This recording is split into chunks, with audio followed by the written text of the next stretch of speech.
शं वरुणः शन्नो भवत्वर्यमा शन्न इन्द्रो बृहस्पतिः शन्नो विष्णुरुक्रमः ॐ शान्ति शान्ति शान्तिः।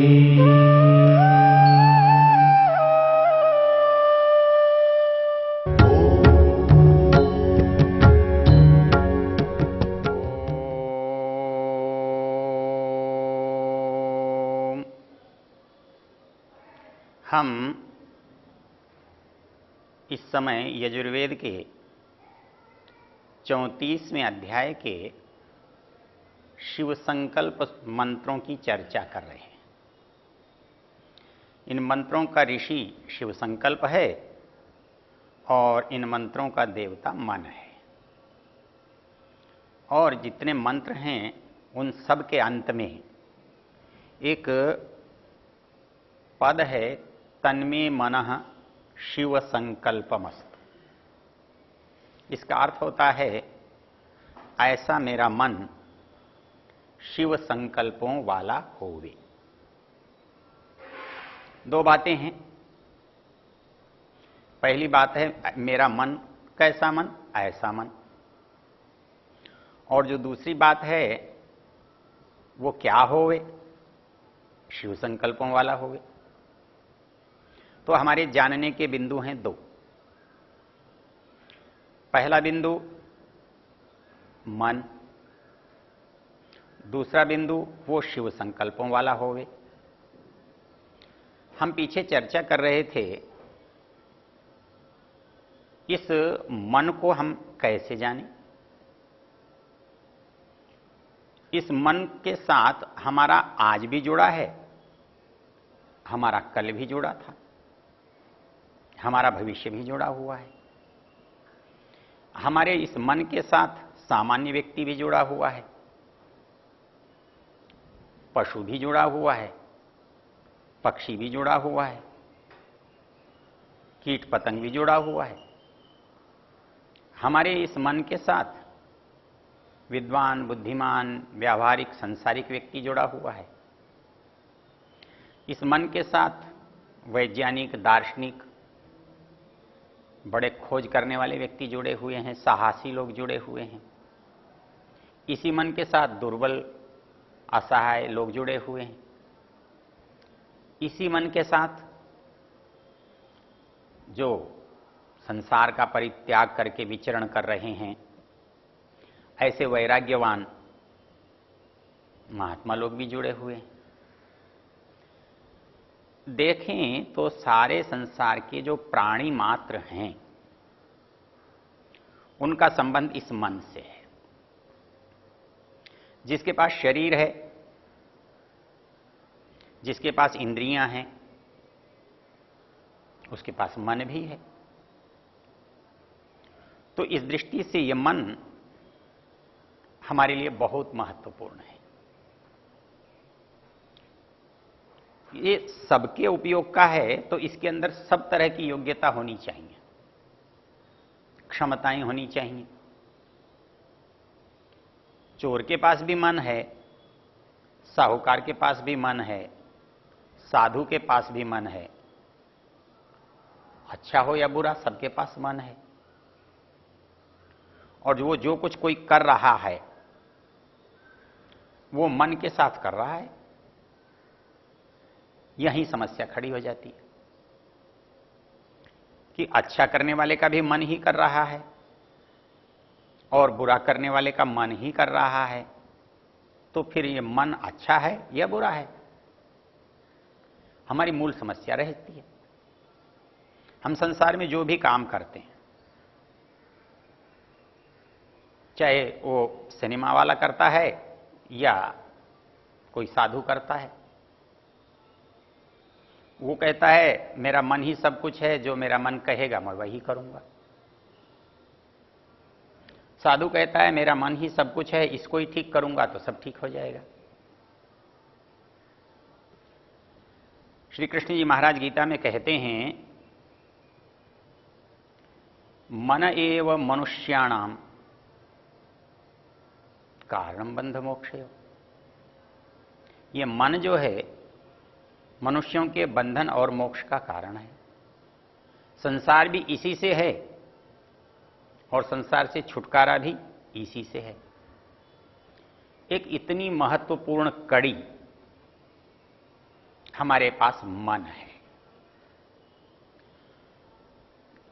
तो लगता क्या है? लगता ऐसा है जैसे जो कुछ कर रहे हैं वो मन के द्वारा कर रहे हैं, मन ही कर रहा है। हम कहते हैं इस काम को करें, कहते हैं आज मन नहीं कर रहा है, आज मन कोई करने की इच्छा नहीं है।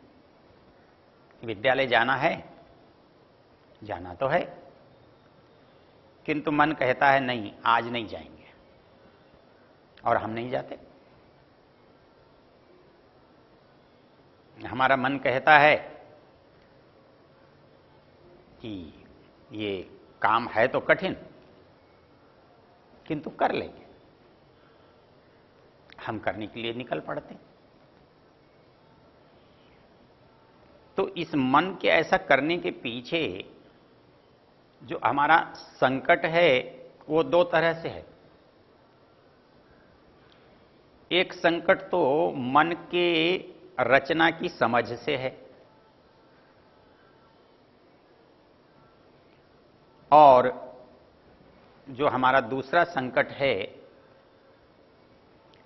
वो इसके कार्यों से है।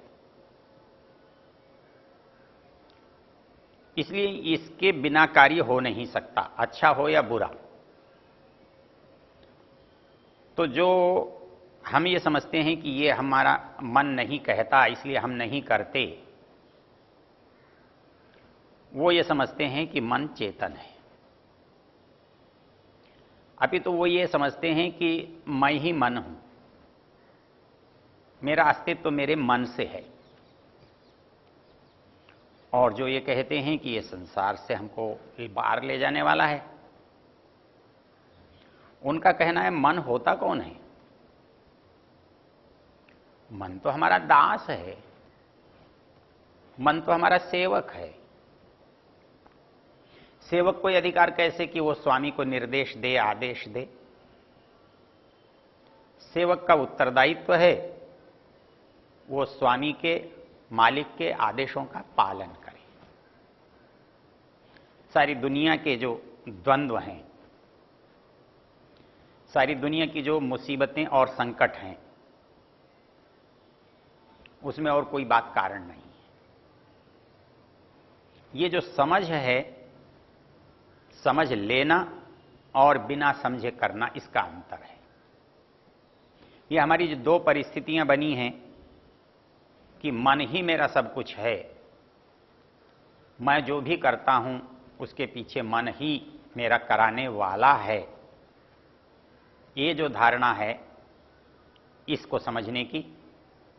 और जो दूसरी धारणा है, मन करने वाला तो है लेकिन मन को वो करना है जो मैं कहूंगा, जो करने के लिए मैं बताऊंगा। इसके लिए हमारे जो उपदेशक लोग हैं, बताने वाले लोग हैं, वो जो बात बताते हैं उनमें जो महत्वपूर्ण बात है मन का अत्यंत शक्तिशाली होना। मन हमारे समस्त इंद्रियों में सबसे अधिक शक्तिशाली है और वो गतिमान है। जितनी गति उसकी है उतनी संसार के किसी पदार्थ की गति नहीं है। तो इसकी जो महत्ता है, इसकी जो शक्तिमत्ता है, इसका जो बलवान होना है, उससे ऐसा लगता है कि मन ही इस शरीर का स्वामी है। हम दुकान में, बाजार में जा रहे हैं, दुकान के सामने से, और एक मिठाई की दुकान पर मन रुक जाता है।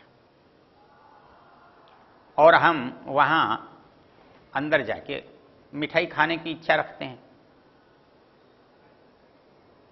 लेकिन तत्काल यदि याद आता है कि मिठाई तो मेरे लिए निषिद्ध है, मना है, तो हम रुकते हैं। लेकिन फिर ऐसा भी हो सकता है कि मन कहता है नहीं कोई बात नहीं, खा लेते हैं। तो ऐसा लगता है कि यहां करने वाला कौन है? मन है। तो संसार के अधिकांश, क्या लगभग सारे व्यक्ति ये मानकर काम करते हैं कि हमारा मन जो कहता है हम वो करते हैं। अर्थात हमारा करने वाला, कराने वाला, इच्छा रखने वाला हमारा मन है। और इसलिए जब भी कोई बुराई होती है, कोई संकट, कोई दुख होता है, तो उस परिस्थिति में भी हम मन की बात को मना नहीं कर पाते, निषिद्ध नहीं कर पाते। हम वो कर लेते हैं जो मन कहता है। ये बात सामान्य रूप से हम सबको करते हुए देखते हैं। लेकिन सोचने की बात कितनी है कि मन यदि करता है तो मन को चेतन होना चाहिए। नियम क्या है? नियम यह है, जो इच्छा रखता है वो चेतन होता है। और हमको लगता ऐसा है कि जैसे मन में ही इच्छा होती है। हमने देखा था संकल्प विकल्प करना मन का काम है,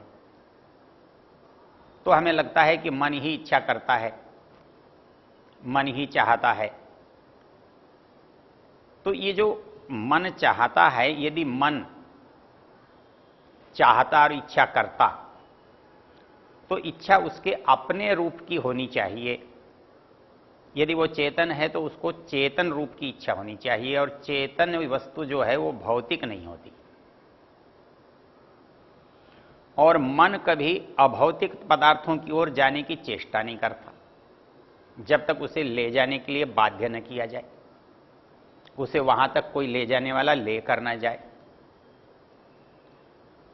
क्योंकि एक नियम है कि जिन पदार्थों से जो वस्तु बनी है उनका वो गुण कभी समाप्त नहीं होता। तो मन यदि चेतन होता तो इसमें चेतनता के जो गुण हैं, जो विलक्षणताएं हैं, विशेषताएं हैं, वो इनमें आनी चाहिए। किंतु आप क्या देखेंगे, मन की जो दौड़ है वो इंद्रियों के विषयों की ओर होती है।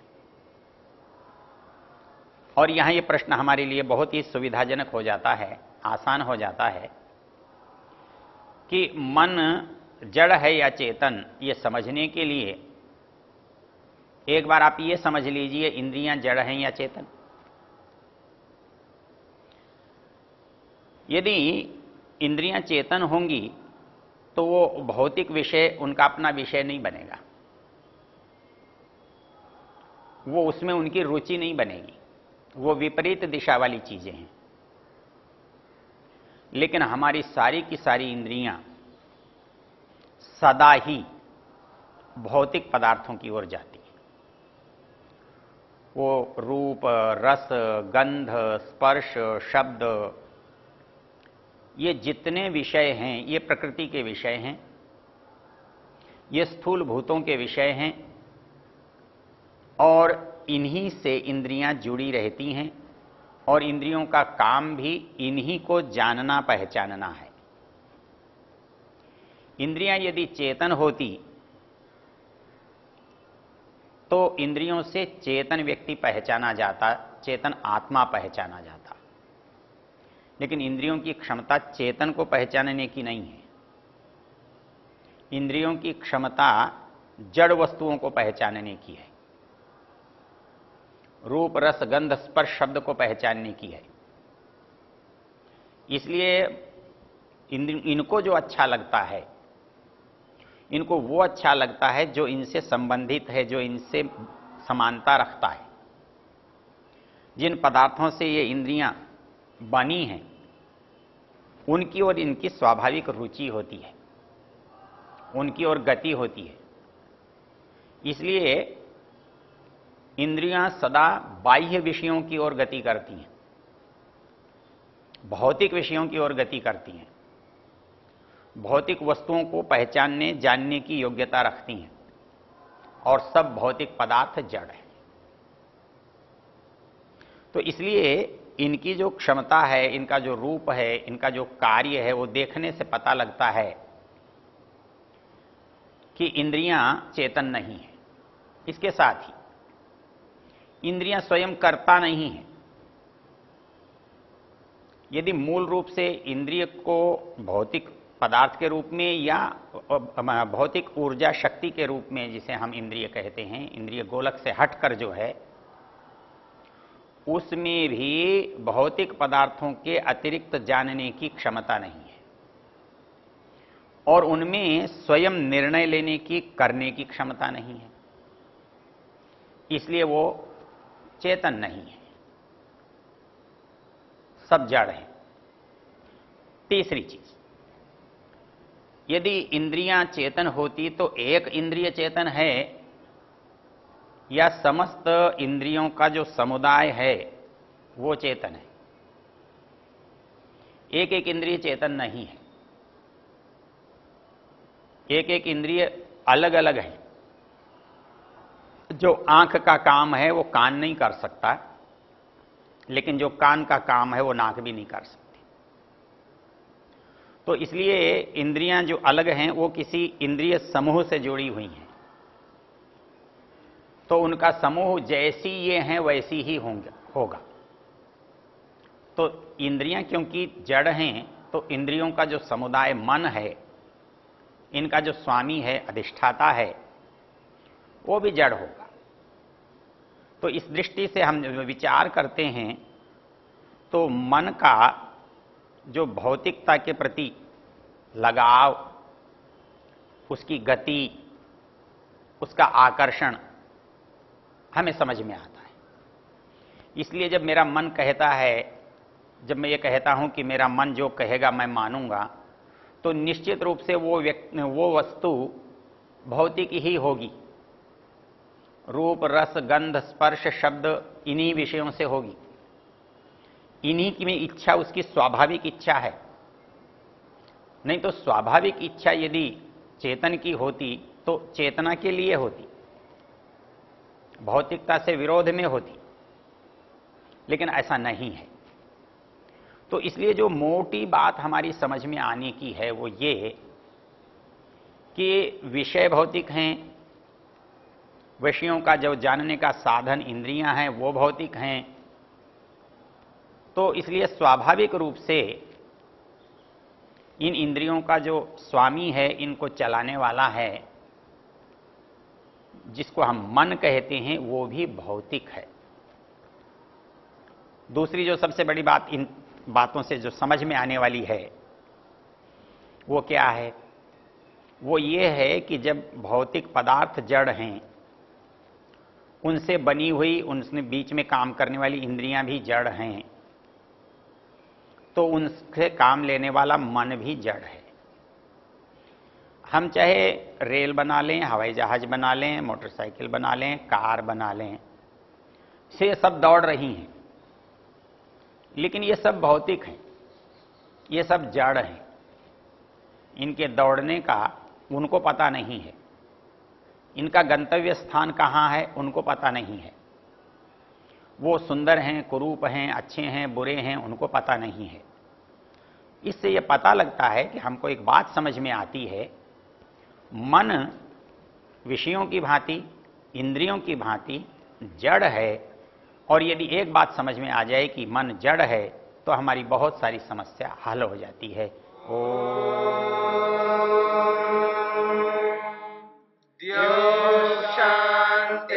शांतिरंतरिक्षं शांति पृथिवी शांतिरापः शांतिरोषधयः शांतिः वनस्पतयः शांतिर्विश्वे देवा शांतिर्ब्रह्म शांति सर्व शान्तिरेव शान्ति क्षमा शान्तिरेधि ॐ शान्ति शान्ति शान्ति